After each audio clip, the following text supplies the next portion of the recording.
kan kita sudah paham semua ya. Sukses itu kan bukan hanya diukur oleh materi. Tapi kalaupun kita ukur dengan ukuran yang sifatnya materi, orang lapang dada tuh cenderung lebih sukses. Uangnya lebih banyak, jabatannya lebih tinggi, temannya lebih akrab, keluarganya lebih harmonis. Jadi ini betul-betul kunci, Bapak Ibu. Lapang dada itu kunci, gitu. Nah, sekarang pertanyaannya, bagaimana penjelasannya gitu? Bagaimana penjelasannya? Mari coba kita masuk lebih dalam untuk coba memahami kaitan dengan lapang dada ini dan successful life. Ya, kita masuk pelan-pelan. Nah, ada dua dimensi lapang dada, teman-teman. Ada dua dimensi lapang. Dan ini kita bahas satu-satu secara singkat ya malam hari ini. Yang pertama, lapang dada dalam interaksi kita dengan sesama manusia. Istilah itu hablum minan nas. Jadi kalaupun kita mau sukses dalam interaksi dengan sesama, kita ini makhluk sosial, kita nggak mungkin bisa lepas dari interaksi dengan sesama. Itu kuncinya lapang dada. Nah, yang kedua, berlapang dada terhadap ketentuan Allah. Interaksi kita dengan Rob kita, dengan Allah, hablum minallah. Maka ini dua dimensi lapang dada, dan kedua-duanya mengantarkan kita pada sukses dunia wal akhirah. Sebagaimana doa yang sering kita minta, doa sapu jagat. Gimana doanya? Rabbana atina fid dunya hasanah wa fil akhirati hasanah wa qina adzabannar. Ini penting. Banyak di antara kita, misalkan dalam konteks hablum minan nas, ya, kita tuh sering nggak berlapang gitu dadanya, masih banyak dengkinya, ya. Dengki itu apa sih? Dengki itu nggak ridho atas nikmat Allah untuk orang lain. Makanya sebetulnya latihan lapang dada itu adalah upaya kita untuk membersihkan jiwa dan hati kita dari penyakit-penyakit yang itu makin banyak penyakit, dada tuh makin terasa sempit. Sebetulnya ini proses tazkiyatun nafs. Ya. Mentoring kita ini Bapak Ibu, ini sebetulnya proses tazkiyatun nafs. Proses untuk membersihkan jiwa dan batin kita dari racun-racun. Istilah saya itu racun jiwa. Yang itu yang namanya racun ya, pasti bikin kita nggak nyaman, bikin kita nggak merasa lapang, bikin dada sesek, toksik. Di antaranya banyak banget nih racun-racun ini, penyakit yang harus kita lepas untuk kemudian dada kita bisa lapang. Tadi yang saya bilang, kedengkian ya. Dengki itu apa sih? Ya ketika ada orang bahagia kita menderita. Ada orang yang maju, kita yang menggerutu. Ada orang berjaya, kitanya nggak rela. Itu akan tersiksa banget. Batin kita akan tersiksa kalau hasad itu masih bersemayam di dalam jiwa. Akhirnya dengan hasad itu munculinnya apa? Energi negatif tuh. Energi negatif itu yang akhirnya menguras perasaan kita, pikiran kita. Bahkan bisa menghanguskan amal-amal soleh kita. Kata Nabi kan ada dalam sebuah hadis, kalau kita masih menyimpan dengki di hati, itu amal-amal kita sebanyak apapun itu ada potensi hangus. Makanya penting nih hablum minan nas, berlapang dada dalam konteks kita interaksi dengan orang lain. Kita tuh terkadang dadanya sempit karena kita sibuk ngomentarin apa yang gak harus dikomentarin. Kita sibuk berburuk sangka terhadap apa yang gak semestinya kita sangka. Kita sibuk nyalain orang, mencari-cari keburukan orang. Sampai akhirnya energi negatif itu yang menguasai kita, kawan-kawan. Dan kita udah gak punya tenaga lagi untuk berbenah dan berkarya gitu. tenaga kita udah habis, energi kita udah habis, keserap yang negatif tadi, sampai kita nggak punya lagi energi untuk berbenah, untuk berkarya. Na'udzubillah. Betapa capeknya kita, betapa lelahnya kita. Ya, kalau kondisi batin tuh masih kayak gitu, memandang dunia itu seakan-akan seperti kompetisi, ya kompetisi dalam urusan dunia. Karena dengki tadi, ketika ada saudara kita yang Allah berikan nikmat, kita tuh kayak nggak nerima gitu. Ini bahaya. Karena sekali lagi kata Rasul, amal-amal soleh kita nanti itu bisa hangus seperti kayu bakar yang dimakan api, kalau kita masih ada toksik tadi itu, racun jiwa yang contohnya tadi kedengkian misalkan. Ya. Kalau kata Sayyidina Ali, orang yang dengki itu sebenarnya analoginya seperti seseorang yang minum racun tapi berharap orang lain yang mati. Nggak bisa. Maka kita minta sama Allah, nih kita berupaya, kita ikhtiar. Semoga di sisa tarikan nafas yang kita punya ini, nggak ada sisa lagi di hati kita rasa benci, rasa dengki. Kalau kita mau nanam sesuatu, kata Maulana Rumi, cukup 2 saja, cinta dan syukur. Ya, jangan kau tanam apapun kecuali cinta dan syukur. Tidak dalam hidup yang hanya sepanjang tarikan nafas ini, jangan kau tanam apapun kecuali cinta dan syukur. Ya. Itu yang pertama, dan yang kedua, hablum minallah.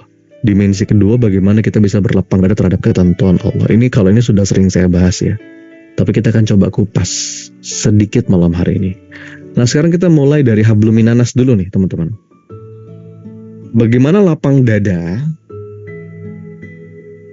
Ini menjadi kunci penting, termasuk dalam area hablum minanas. Bagaimana mindset seseorang yang punya kelapangan dada, khususnya dalam aspek hubungannya dengan orang lain. Pola hubungannya tuh kayak gimana? Nah, ini saya tulis di slide ya. Orang yang sempit dada, mereka itu memandang hidup ini, pola hubungannya dengan orang lain itu seakan-akan penuh persaingan dan berusaha untuk saling mengalahkan. Padahal tidak semua, sebagian besar aspek dalam hidup itu bukan tentang menang kalah. Itu sebagian kecil ada menang kalah dalam olahraga, ya, dalam beberapa hal yang lain. Tapi secara umum, in general, hidup itu bukan tentang mengalahkan orang lain. Yang perlu kita kalahkan tuh diri sendiri sebetulnya. Nah, orang yang punya sempit dada itu, dia pola hubungannya tuh bersaing dalam urusan dunia lagi, kan nggak mutu banget ya. Bersaing dalam urusan dunia, berbanyak harta, strata sosial gitu ya, status sosial. Nah, pola hubungannya penting. Tapi kalau orang yang punya mental lapang dada, bagaimana pola hubungannya dengan orang lain? Work in harmony, blessing others. Jadi dia tuh sama orang lain tuh ya harmoni gitu, saling sayang. Kalau di yang bawah, mental bersaing, itu ada bagusnya jiwa kompetitif. Nanti saya akan coba jelaskan di slide berikutnya ya. Mungkin kadang-kadang kita akan jadi orang yang terbaik karena memang kita punya jiwa kompetitif. Ya, tapi hidup tuh nggak selalu seperti itu. Ketika kita mulai melapangkan dada kita, lalu kita memandang hidup ini sebagai harmoni, nggak ada urusan untuk menyaingi siapapun. Yang ingin kita berikan hanyalah manfaat sebesar-besarnya pada sebanyak mungkin orang. Fokus itu aja, bukan untuk bersaing apalagi dalam urusan dunia. Walaupun kita mau bersainglah dengan amal soleh diri sendiri, ya. Tapi cuman pengen ngasih manfaat sebesar-besarnya pada sebanyak mungkin orang. Nah, ini dalam konteks pola hubungan, teman-teman. Bisa ditangkap ya? Jadi kalau kita ngeliat orang tuh bawaannya pengen saingan terus, itu pasti ada yang salah nih. Dudukan mindsetnya ada yang salah. Saya akan jelaskan nanti. Punya jiwa kompetitif itu bagus, tapi ditempatkan pada tempat yang tepat. Gitu. Itu ya teman-teman. Dan nah ini dia nih. Kenapa kita itu dalam konteks hablum minan nas ini sering merasakan dada yang sempit? Di antara faktornya karena kita sering banding-bandingin kita dengan orang lain. Orang lain maju, kita insecure. Orang lain bisa, hebat, kita down. Orang lain sukses, kita iri. Padahal hidup itu bukan saling berhebat-hebat dalam urusan dunia. Tugas kita itu berkarya, bukan membuat orang lain terkesan. Ya. Kadang-kadang kita tuh pengen membuat orang lain terkesan, bukan betul-betul kepengen berkarya. Berkarya aja lepas, nggak ada urusan. Tapi kita akan ngalamin nanti dalam satu momen di hidup kita, mungkin hari ini atau mungkin nanti, kita akan sampai pada satu titik di mana kita akan membandingkan diri kita dengan pencapaian orang lain. Pernah nggak teman-teman kayak gitu? Ya, kita bandingkan diri kita dengan pencapaian teman, dengan pencapaian keluarga, dengan pencapaian orang lain, sampai seakan-akan hidup ini seperti sebuah pertandingan gitu, yang harus saling berlomba untuk sampai ke garis finish. Padahal nggak begitu teman-teman. Setiap kita itu punya standar yang beda-beda. Ya, hidup itu bukan kayak lomba balap lari. Pemenang dalam hidup itu bukan yang paling cepat. Bukan itu ukurannya. Dan yang kalah dalam hidup pun bukan yang gagal sampai garis finish, bukan. Jadi dalam hidup ini sebetulnya tidak ada istilah itu saling mendahului gitu, saling mengungguli, karena setiap orang tuh punya zona waktu yang beda-beda. Punya zona waktu yang beda-beda. Ada orang-orang yang mungkin baru sukses gitu ya, sampai pada puncak prestasinya ketika umurnya 40 tahun. Tapi ada orang-orang yang dari usia 16 tahun dia udah punya karir yang cemerlang ya. Jadi kita punya porsinya masing-masing, ada porsi gagal, ada porsi berhasilnya masing-masing. Zona waktunya beda. Iya. Sama seperti kalau misalkan kita mau bandingkan para nabi gitu ya, kan beda-beda zona waktunya. Rasulullah berdakwah 23 tahun, Nabi Nuh ratusan tahun, Nabi Musa puluhan tahun juga. Jadi hati-hati ketika kita senang bandingin diri kita dengan orang lain. Itu akan membuat dada kita sempit. Tapi orang yang berlapang dada, dia gak memandang hidup ini sebagai sebuah perbandingan atau perlombaan yang salah kaprah. Gak begitu. Saya akan coba jelaskan mengapa hidup itu bukan sebuah perbandingan atau perlombaan ya. Kadang-kadang perbandingan itu kan dipicu oleh mental perlombaan. Dan biasanya yang dilombakan itu urusan keduniaan. Bener gak sih? Iyalah, ngaku aja. Yang hidup ini seakan-akan perlombaan dalam urusan dunia. Harta, keluarga, anak, karir. Ya. Kalau perlombaan dalam urusan akhirat sih bagus. Ya. Karena kalau berlombanya dalam urusan akhirat, itu insya Allah gak ada dengkinya. Karena surganya Allah luas. Yang bikin dada sempit, muncul penyakit-penyakit hati, karena kita lombanya dalam urusan dunia gitu. Iya kan? Sekali lagi saya disclaimer. Punya jiwa kompetitif itu bagus, itu hal yang positif. Ketika kita punya jiwa yang kompetitif, teman-teman, akhirnya kita akan terus maju tuh dalam hidup. Kita terhindar dari stagnasi gitu kan. Tapi memandang hidup ini seakan-akan hanya sebatas sebuah perlombaan, itu nggak tepat. Dan kalau mindset kita begitu, dampaknya banyak negatifnya dalam hidup. Kita malah jadi kehilangan kemampuan untuk bisa menikmati hidup. Apa alasannya hidup itu bukan perbandingan? Yang pertama, tadi saya bilang, medan juang setiap orang beda. Dan yang kedua, jalan hidup setiap orang juga beda. Bagaimana bisa kita bandingkan kalau medan juang dan jalannya itu beda? Kalau kita atlet sepeda, baru dikatakan berlomba sepeda kalau atlet yang satu dan atlet yang lain itu berada di lintasan yang sama. Bener gak sih? Nah, bolehlah itu kita sebut dengan perlombaan. Tapi kalau lintasannya beda, yang satu di dalam stadion, yang satu di luar stadion jauh gitu, ya itu nggak bisa dibandingin. Nah, hidup tuh kayak gitu. Kita tuh punya medan masing-masing, ya.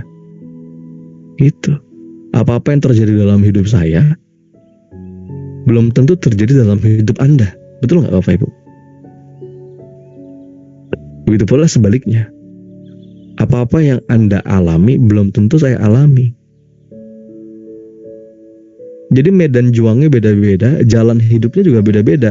Mungkin kalau garis besar tujuannya sama ya. Wa ma khalaqtul jinna wal insa illa liya'budun. Allah tidak menciptakan jin dan manusia kecuali untuk beribadah. Tujuan hidup secara garis besar sama, untuk beribadah kepada Allah, kepengen bahagia, ya. Tapi wasilah ibadah itu kan luas. Luas wasilah ibadah itu. Ada yang jalan hidupnya lewat profesi dokter, ada yang memang pengusaha, ya. Ada yang pedagang kecil-kecilan. Beda-beda jalan hidupnya.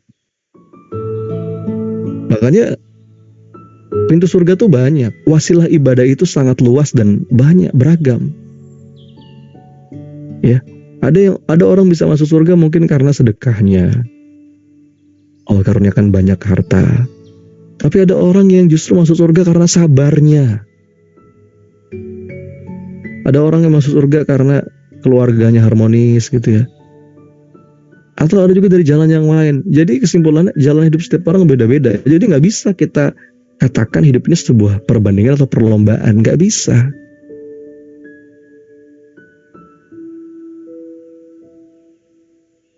Dan yang ketiga, kalaupun kita mau berlomba, tadi udah saya mention ya, berlombalah dengan diri sendiri. Nah, disinilah jiwa kompetitif kita tuh diasah. Bagaimana diri kita hari ini sebisa mungkin harus lebih baik dari hari kemarin. Iya kan? Itu berlomba dengan diri sendiri. Dan itu akan membuat kita terus berkembang. Dan hidup bukan tentang menang kalah. Kita bisa kok jadi pemenang tanpa harus mengalahkan siapapun. Itu sebagian besar aspek hidup. Bahkan rumus yang kita dapat dari guru-guru kita, kalau kamu pengen kaya, kayakan orang lain. Pengen bahagia, bahagiakan orang lain. Pengen sejahtera, sejahterakan orang lain. Itu win-win, bukan win-lose. Ya kan? Nah, ini penting teman-teman, dirahmati Allah. Saya kemarin pulang dari Malang beberapa waktu yang lalu. Kemudian sempat ngobrol sama Mas Musa, itu sahabat saya, sahabat kami, juga termasuk aktivis PPA juga di Malang. Beliau ngomong terkait dengan ini. Ada dua diksi yang ini harus kita petakan dengan jelas, teman-teman. Karena ini sering disalahpahami. Yang pertama, fastabiqul khairat, ya. Yang kedua, wa ta'awanu 'alal birri wat taqwa. Lihat, ini penting nih untuk saya bahas. Karena banyak orang yang memandang hidup ini seakan-akan sebuah persaingan dalam urusan dunia. Sikut kanan, sikut kiri. Tapi narasinya itu fastabiqul khairat, Mas. Tar dulu. Ini harus harus kita petakan dan kita definisikan dengan jelas. Berlomba-lomba dalam kebaikan, Mas. Nah, ngomong-ngomong kebaikan, dalam Quran itu kebaikan punya beberapa diksi.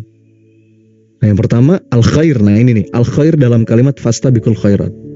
Jadi kalau secara bahasa, saya nanya sama Ustadz Muslim tadi, saya nanya sama beberapa orang yang memang paham bahasa Arab, kesimpulannya begini.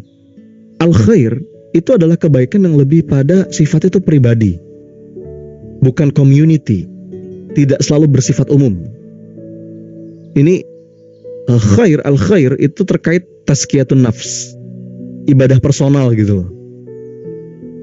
Ya, ibadah personal. Makanya fastabiqul khairat, berlomba-lomba dalam kebaikan. Ini menegaskan bahwa berlombanya itu dengan diri sendiri gitu. Dalam amal saleh, dalam ketaatan kepada Allah. Jadi kalau lomba dengan diri sendiri itu enak. Nah, adapun kebaikan yang sifatnya itu umum, sifatnya itu community, kepentingan orang banyak, itu bukan al-khair tapi al-bir. Apa? Al-bir, kan kebaikan itu dalam terminologi Quran atau hadis itu banyak ya. Ada al-khair, ada al-bir, ada al-ma'ruf, apalagi kebaikan bahasa Arab. Banyak. Thayyib, ya. Nah, saya bedakan dua aja nih, karena salah kita memahami ini. Akhirnya tadi terjebak dalam persaingan. Kalau dalam konteks community, orang itu kebaikan di sini disebut dengan albir, dan untuk albir kita bukan berlomba-lomba tapi saling bantu. Wa ta'awanu 'alal birri wat taqwa. Saling bantu. Ya. Jadi kesimpulannya apa? Untuk personal, hubungan kita dengan diri sendiri, memang kita harus berlomba-lomba untuk terus lebih baik. Dalam hal ibadah, ayo maksimalin. Dalam hal amalan-amalan yaumiyah, berlombalah dengan dirimu sendiri. Tapi dalam konteks organisasi, komunitas, itu malah bukan saingan, justru saling tolong. Wa ta'awanu 'alal birri wat taqwa. Jadi ini nih, kita harus luruskan, harus petakan pemahaman kita tentang fastabiqul khairat. Jadi ini bukan kompetisi yang apa kita bayangkan gitu, enggak. Gentleman competition. Jadi persaingan secara jantan, bukan rivalry confrontation, bukan konfrontasi berbasis rival gitu. Kayak melihat orang tuh kayak saingan, apalagi sama-sama lembaga dakwah, kok kayak saingan gitu. Enggak. Kita bisa kok tetap jadi hebat tanpa meniadakan pihak lain, tanpa melumpuhkan yang lain. Itulah kehidupan. Teman-teman. Jadi ini penting. Begitu kita paham perbedaan mana yang fastabiqul khairat, mana yang wa ta'awanu 'alal birri wat taqwa, kita akan lapang dadanya. Dan berikutnya, orang yang lapang dada, dia akan punya mental yang saya sebut dengan mental uninsultable. Siapa yang tahu apa itu mental uninsultable? Kalau ada yang pernah ikut kelas surrender bareng saya, pasti sudah tidak asing lagi dengan mental uninsultable. Ini diksi ini saya dapat dari Pak Arfan Pradiansyah ya. Bagus banget, nah saya masukin ke buku surrender. Iya kan, mungkin kita pernah dengar ya, ada namanya mental unstoppable, ada namanya mental unbreakable. Satu kondisi mental yang tangguh, nggak bisa dihentikan, nggak bisa dikalahkan, itu unstoppable atau unbreakable. Tapi ada lagi mental namanya mental uninsultable. Betulnya ada yang nulis ya, mental yang nggak mudah disakiti gitu, nggak mudah sempit hati ketika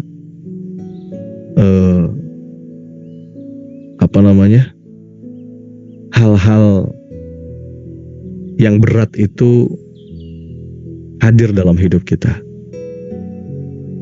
Dan orang yang lapang dada itu tadi tuh, dia hatinya tuh apa ya, kejaga gitu. Dia nggak mudah tersinggung. Dan memang caranya adalah menaikkan level intelektual dan level spiritual. Coba kalau kita ya nggak mudah baper lah bahasa gampangnya, nggak mudah tersinggung, lapang hatinya gitu, relax, nggak mudah merasa harga dirinya jatuh. Siapa sih kita ini Bapak Ibu? Kullu man 'alaiha fan, kita ini akan binasa. Kita ini datang dari nggak ada dan akan kembali juga nggak ada nanti. Kita meninggal juga orang udah lupa sama kita. Ya nggak? Mau kita orang penting kayak gimana pun, kita meninggal nih 1-2 hari, orang lupa udah. Sibuk lagi dengan kegiatannya masing-masing. Ya mungkin adalah yang masih ingat kita 1-2 orang, pasangan, anak gitu ya. Tapi juga yang gak lama, akhirnya mereka juga akan melanjutkan kehidupannya. Terus kita ini siapa merasa penting gitu, terus gampang ngerasa di-insult gitu. Enggak. Bagi orang yang lapang dada, kawan-kawan sekalian, bahkan ketika dia difitnah, ketika dia dimusuhi, ketika dia diperlakukan tidak adil, ya santuy. Tidak perlu keburukan kita balas dengan keburukan. Ya, karena dia merasa dirinya tuh nggak ada. Kullu man 'alaiha fan. Terus bagaimana mungkin kita punya musuh? Bagaimana mungkin kita punya rival? Kalau kita sadar bahwa ya kita ini nggak ada. Kita nih nothing gitu without Allah. Kita tuh hanya bisa tersinggung, marah, sakit hati, nyalain orang, kesel, kalau kita merasa diri kita tuh penting. Bener gak sih? Makanya orang yang merasa dirinya tuh orang penting itu gampang tersinggung, gampang terinsult gitu. Tapi kalau sedari awal kita udah merasa bahwa ya dunia ini gak penting, apalagi saya, yang penting itu cuma Allah. Ya, kullu man 'alaiha fan. Ya udah, terus apa lagi yang bikin kita nggak santuy gitu? Apalagi dalam urusan yang nggak penting. Ada sebuah quote yang saya baca di Instagram ya, bagus banget. Kalimatnya begini: jangan berselisih dalam urusan dunia yang nggak penting. Dan sejatinya, kalau itu urusan dunia, memang nggak ada yang penting. Kesimpulannya apa? Ya wis lah, dadanya lapang. Jadi ini menarik ya teman-teman. Sadar bahwa kita ini memang bukan apa-apa, bukan siapa-siapa. Jadi kita susah disakitin. Ya. Bahkan ya gimana ya? Kita bisa memandang orang itu dengan sepenuh cinta. Gitu. Kita pandang orang lain, dunia, dan seisinya itu dengan welas asih. Bagaimana tingkah pola orang-orang, ada yang nyebelin, ada yang ngeselin. Orang yang lapang dada itu punya welas asih yang memang yang itu kokoh dalam dirinya. Contohnya apa? Contohnya kayak pandangan seorang ibu deh sama anaknya. Seorang ibu gitu kan, memandang tingkah pola bayinya gitu, mau senakal apapun, mau kayak gimana pun, pada akhirnya kan tetap diterima ya, bahkan dicintai dengan begitu banyak pemakluman.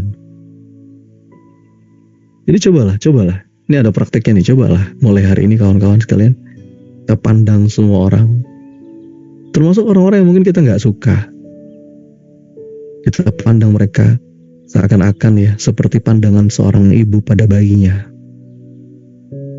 Ibu itu ini udah pernah ngalamin jadi ibu semua kan, sebagian besar.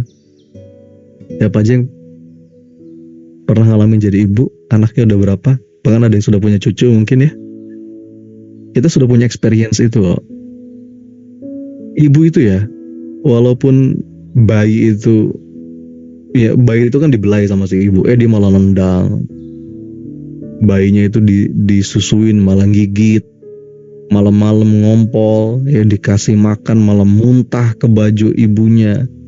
Tapi si ibu tetap aja merawat dengan sepenuh cinta. Kasih makan, ngebeliin baju, dijaga, dipuji, bahkan didoain, Masya Allah, Masya Allah. Makanya apa ya, bagaimana kita bisa menarik ini dalam pola hubungan kita dengan orang lain. Ibu itu kan kalau ngurus anaknya ya lepas aja gitu, dia nggak berharap juga sih suatu hari nanti dapat balasan dari anaknya. Enggak, dia punya cinta tanpa syarat, unconditional love gitu.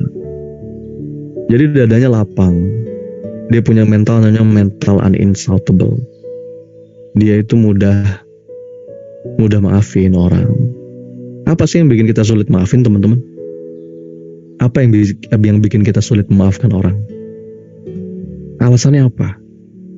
Coba saya mau nanya. Kita tuh susah maafin orang, alasannya apa? Hah? Ada 5 mitos nih tentang memaafkan. Ini pun saya dapat dari Pak Arfan nih. Dan kalau teman-teman ada yang pernah ikut kelas online surrender, ini saya bahas. Betapa kalau kita hubungan sama manusia, sadari kita tuh berhubungan dengan orang yang gak sempurna gitu. Makanya kan kalimatnya itu subhanallah. Artinya apa? Cuman Allah yang maha suci. Yang lain tidak subhan. Yang ada hanya subhanallah. Namanya orang ya pasti penuh dengan kesempurnaan. Tapi kadang-kadang kita suka sempit hati gitu. Coba pahami 5 mitos tentang memaafkan ini ya. Yang pertama, mitos pertama itu kita sulit maafin karena kita berpikir, Mas, ngapain saya maafin dia? Enak banget dong dia. Seakan-akan memaafkan itu untuk kepentingan pihak yang dimaafkan. Padahal ini mitos. Sejatinya Bapak Ibu, kita tuh maafin orang, itu untuk kepentingan siapa? Coba saya mau nanya. Kita maafin orang, itu untuk kepentingan siapa? Kepentingan kita kan? Iya dong. Karena kalau kita nggak maafin, kita sendiri yang rugi. Dampak kesehatan, pikiran tuh sampai sakit gitu ya. Dampak emosi, hidup jadi nggak nyaman, jadi nggak tenang. Belum lagi dampak spiritual. Ya. Kalaupun kita mau balas dendam, kata salah seorang pepatah dalam bahasa Inggris, the best revenge is living well. Sebaik-baiknya balas dendam itu adalah hiduplah dengan baik gitu. Jadi kita sendiri yang rugi gitu kalau kita nggak maafin orang, kalau kita nggak melapangkan dada, ya teman-teman. Belum lagi kalau ada kepentingan spiritual. Kepentingan spiritual itu saya pernah punya dendam yang luar biasa dalam, kawan-kawan sekalian, sama seseorang ya. Saya nggak perlu ceritain ya. Tapi saya pernah sakit hati banget sama salah seorang yang sangat saya percaya, udah sahabat, bahkan udah kayak saudara, tapi ternyata ya ditikam dari belakang begitu kira-kira. Ya mungkin kalau yang mengkhianati, menyakiti kita orang lain ya nggak sampai sedalam itulah. Beda kalau orang ini sangat-sangat kita percaya, udah kayak keluarga sendiri, tapi ternyata kita dibikin shock gitu. Itu cukup lama tuh bersemayam di hati. Tapi saya ketemu satu ayat dalam Quran, dan ini buat saya satu ayat ini cukup untuk menghancurkan bongkahan sempitnya hati. Ayatnya walyafu walyasfahu ala tuhibbuna ayaghfirallahu lakum. Maafkanlah mereka, lapangkanlah dada, bukankah kita juga ingin dimaafin sama Allah? Jadi Masya Allah ya, kita maafin orang itu bukan berarti dia layak dimaafkan, tapi kita kepengen dimaafin sama Allah. Nah ini ada quote nih dalam bahasa Inggris di slide saya tulis. Forgiveness doesn't excuse anybody's bad behavior. Jadi memaafkan itu bukan berarti kita memaklumi sikap buruk orang, kezoliman orang, bukan. But forgiveness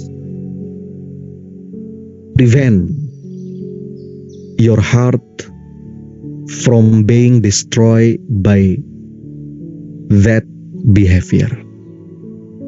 Teman-teman, lihat. Artinya paham nggak? Jadi memaafkan itu bukan berarti orang yang kita maafkan itu layak untuk dimaafkan. Tapi itu untuk ngejaga hati kita agar hati kita nggak hancur. Karena kalau kita nyimpen itu terlalu lama,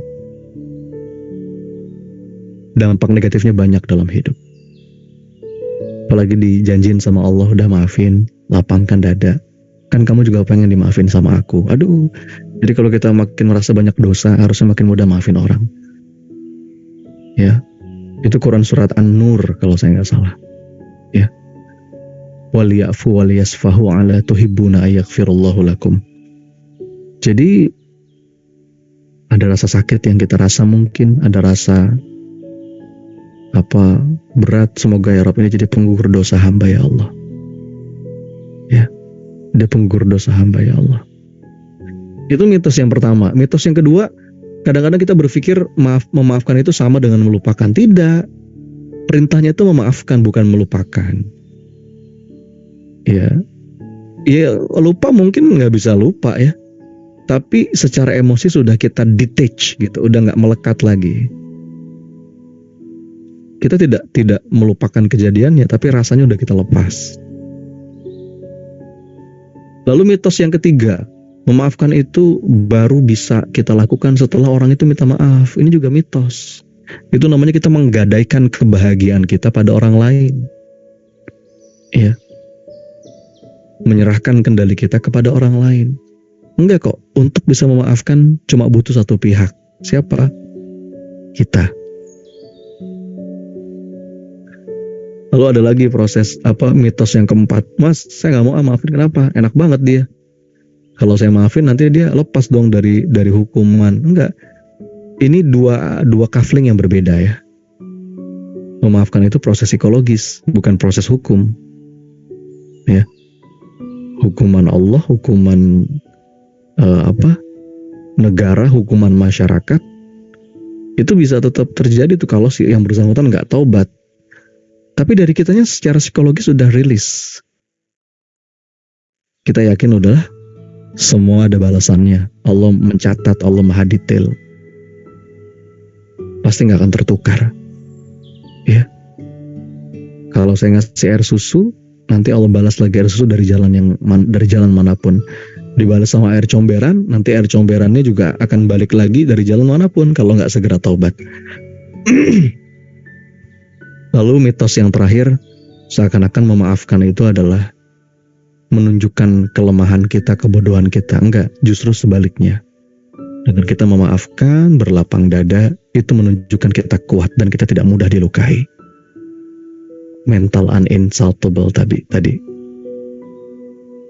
Oke ya teman-teman. Jadi ini penting nih. Ini masih bahas hablum minan nas nih ya. Ini udah hampir jam 9 nih. Hablum minan nas. Kalau kita punya dada yang lapang dalam pola hubungan dengan orang lain, itu efek positifnya banyak banget dalam hidup. Ya. Materinya nyubit banget mas ya. Insya Allah itu bukan saya yang nyubit, tapi itu mudah-mudahan di antara tanda Allah ngasih kita rezeki, hidayah, pemahaman gitu. Karena ada yang bilang ya mas, saya itu kadang-kadang kalau dapat nasihat itu suka kesindir mas. Itu berarti tepat itu. Kalau pematerinya kan nggak niat nyindir siapapun ya kan, saya nggak kenal Anda. Tapi biasanya memang kalau ada luka disiram, dikasih obat tuh kan agak perih-perih dikit ya. Tapi insya Allah menyembuhkan. Oke teman-teman, apalagi? Nah ini juga penting nih. Ini masih dalam konteks hablum minan nas, pola hubungan dengan orang lain, teman-teman. Bagaimana semakin banyak negativity tenggelam dalam emosi-emosi negatif, prasangka-prasangka negatif itu akan membuat dada kita sempit. Makanya orang yang lapang dada itu punya satu kaidah dalam hidup. Kaidahnya ini adalah kaidah yang diajarkan oleh para ulama, teman-teman. Ya. Kata para ulama, iltamis li akhika sab'ina udhra. Sab'ina udhran. Ini, perhatikan ya, supaya kita nggak tenggelam dalam negativity, terutama dalam konteks hubungan kita dengan orang lain. Kita nggak tenggelam dalam kebencian. Karena kebencian itu akan menarik banyak banget energi kita pada hal-hal yang gak produktif. Nah, rahasianya apa? Ini rahasianya nih.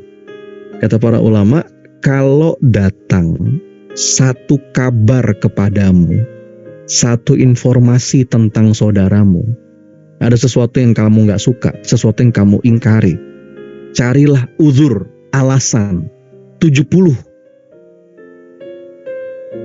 Ya, untuk saudaramu itu. Jadi cari terus. Oh, mungkin dia begini, mungkin dia begini. Kalau kita nggak ketemu sampai 70 itu nggak ketemu, berarti bilang barangkali ada alasan yang aku nggak tahu. Sudah. Itu ciri orang yang beriman.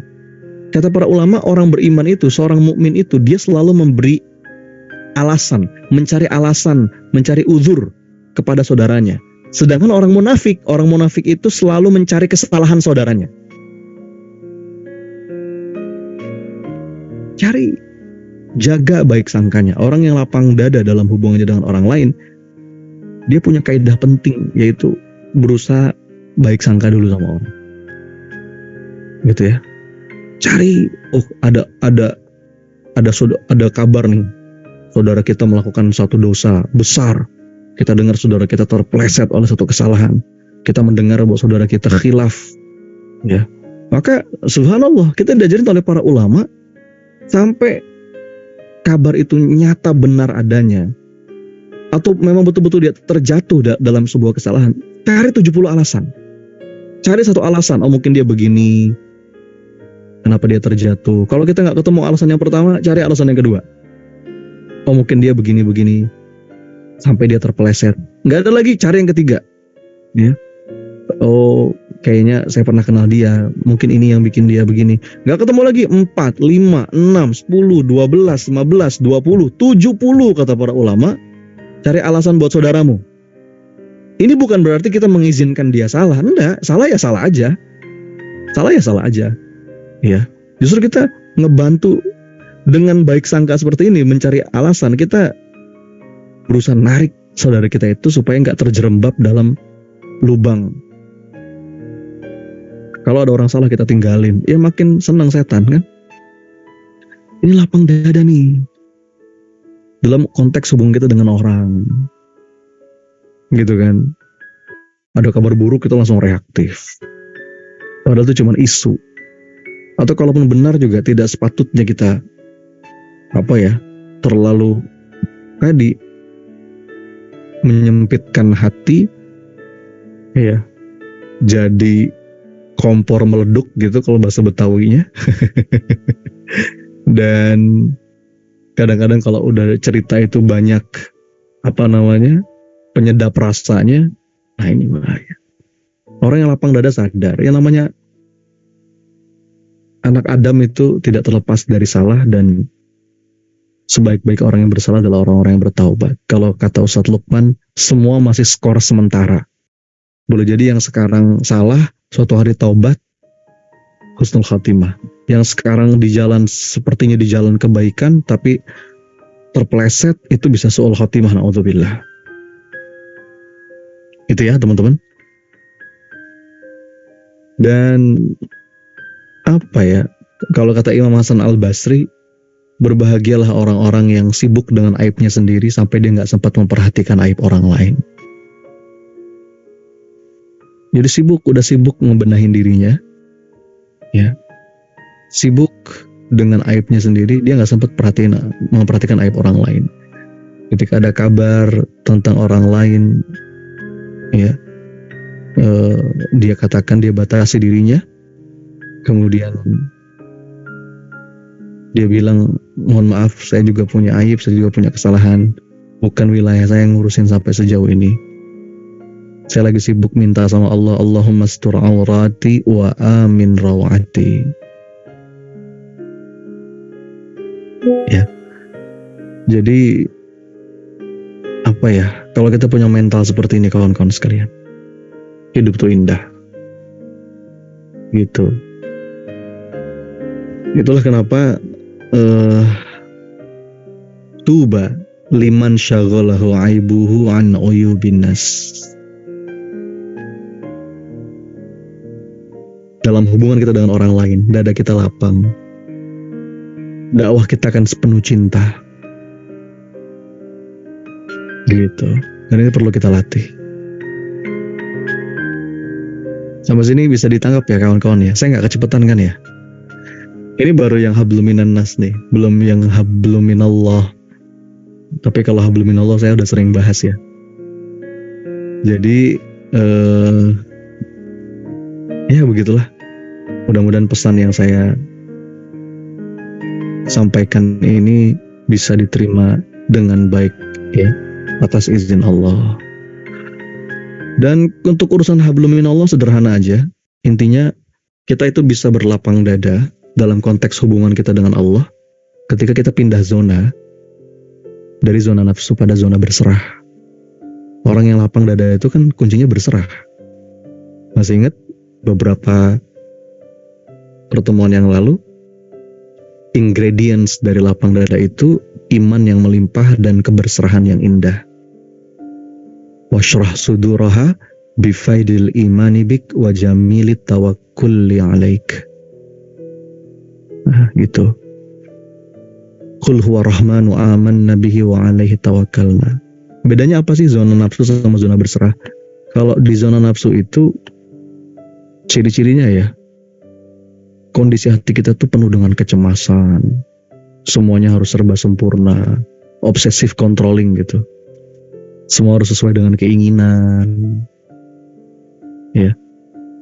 Hampa, selalu ngerasa kurang, gak pernah ngerasa cukup. Apalagi? Ya kadang-kadang kita dapat siapa yang kita inginkan. Tapi kepuasannya sementara aja. Dan kalaupun kita berada di puncak kesuksesan, akhirnya sombong, arogan, nepuk dada, euforia. Nah ini ciri-ciri zona nafsu nih. Ini sempit dada kita kalau kita masih di zona ini. Makanya dalam beberapa kesempatan saya mengajak ayo pindah. Try something different, surrender. Makanya materi surrender ini menjadi bagian penting juga dalam mentoring lapang dada. Insya Allah kita mulai 9 Juli besok ya. Selama 40 hari kita akan coba perdalam dan latihan. Lalu kalau zona berserah, apa bedanya dengan zona nafsu? Obsessive controlling, bedanya apa dengan beautiful surrender? Kalau orang di zona berserah, hatinya tenang, damai, jiwanya ngerasa cukup, penuh syukur, gak pernah ngeluh.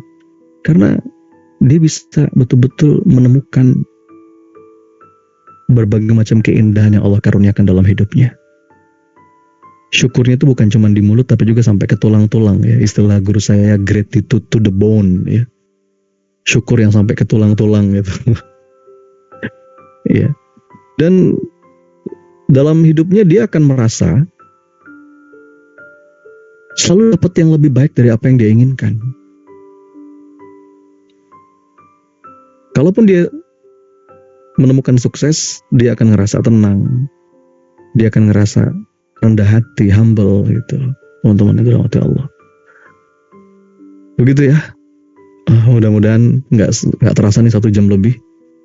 Dan mudah-mudahan malam ini dapat inspirasi, dapat manfaat, dapat ilmu. Siapa yang malam hari ini dapat sesuatu, boleh katakan saya di kolom chat. Sambil doain saya ya, doain teman-teman panitia. Mudah-mudahan webinar kita ya betul-betul bisa jadi jalan manfaat buat sebanyak mungkin orang. Dan terakhir sekali lagi saya ingin mengundang, ayo teman-teman bareng-bareng yuk. Ini yang daftar kayaknya udah hampir 100 nih. Ya, saya akan segera batasi. 9 Juli kita mulai mentorship 40 hari. Minimal 17 kali pertemuan via Zoom. Ada sepekan 3 kali, ya, pendampingan via grup WhatsApp. Ini yang kita bahas. Bagaimana kita memahami kaidah dan fitrah kehidupan, the fundamental principle of life. Bagaimana kita memahami ruang kendali. Ada sesuatu yang itu dalam kendali kita, ada sesuatu yang itu di luar kendali kita, ya. Bagaimana tadi kita bisa menempatkan keberserahan itu sebagai kekuatan yang itu bisa mengubah hidup kita. Bagaimana kita mengenali dan menyadari peta kesadaran diri, the map of consciousness. Kita sekarang ada di mana nih ya? Tangga kesadarannya, karena itu berpengaruh nanti terhadap kelapangan dada kita. Makin di bawah peta kesadaran kita, makin sempit dada, makin ke atas makin lapang dada. Kemudian bagaimana kita bisa menumbuhkan dan menemukan emosi positif dalam setiap keadaan. Positivity tadi. Membiasakan appreciative living itu kita latih selama 40 hari. Teman-teman. Dan kalau ada emosi negatif, bagaimana kita bisa mengatasi emosi negatif itu? Ya. Nggak mungkin dong kita positif terus. Ada kalanya kita akan ngerasain emosi negatif. Bagaimana kita ngatasin emosi negatif itu? Ada jurusnya yang kita latih. Saya nyebut the art of letting go. The art of moving on. Bagaimana kita menyikapi keadaan. Ya. Dan ini yang daftar adalah udah lumayan banyak ya. Setahu saya udah hampir report tuh yang udah hampir 100. Kayaknya perlu segera saya batasi. Ya, jadi teman-teman ayo ikut, bisa daftar lewat Inner Peace Partner. Orang yang mengabari Anda informasi webinar malam hari ini, atau bisa juga ke lapangdada.com ya. Website-nya gampang ya, lapangdada.com. Kayak gitu. Ini bukan 1-2 hari tapi 40 hari kita sama-sama latihan bareng-bareng. Begitu ya Mas Reza. Sepertinya cukup. Hatur nuhun. Semoga manfaat malam hari ini. Saya kembalikan kepada Mas Reza.